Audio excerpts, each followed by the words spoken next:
রাজধানীর পূর্বাচল নতুন শহর প্রকল্পে সরকারি প্লট বরাদ্দের 2 মামলায় আদালত ক্ষমতাচ্যুত প্রধানমন্ত্রী শেখ হাসিনাকে 10 বছরের সশ্রম কারাদণ্ড দিয়েছেন। একই সঙ্গে তার ভাগ্নি রাদওয়ান মুজিব ও আজমিনা সিদ্দিককে পৃথকভাবে 7 বছর করে এবং টিউলি সিদ্দিককে 4 বছরের কারাদণ্ড দেওয়া হয়েছে।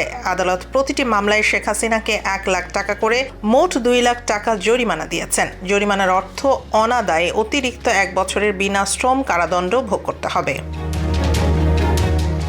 দুর্নীতি দমন কমিশন মামলায় অভিযোগ করেছিল ক্ষমতার অপব্যবহার করে শেখ হাসিনা তার পরিবারের 3 সদস্যকে সরকারি প্লট বরাদ্দ দিয়েছেন।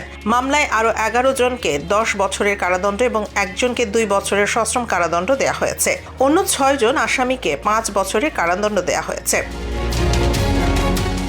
মামলার অন্যান্য আসামিদের মধ্যে রয়েছে জাতীয় গৃহায়ন ও গণপূর্ত মন্ত্রণালয়ের সিনিয়র কর্মকর্তা, রাজুকের সাবেক চেয়ারম্যান ও পরিচালক, সাবেক সচিব এবং প্রতিমন্ত্রী।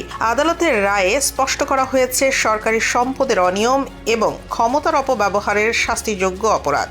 দুদক জানিয়েছে রায়ের পর প্রয়োজনীয় আইনানুগ ব্যবস্থা নেওয়া হবে। এ ঘটনায় দেশের রাজনৈতিক ও প্রশাসনিক স্তরে ব্যাপক গুরুত্ব দেওয়া হচ্ছে।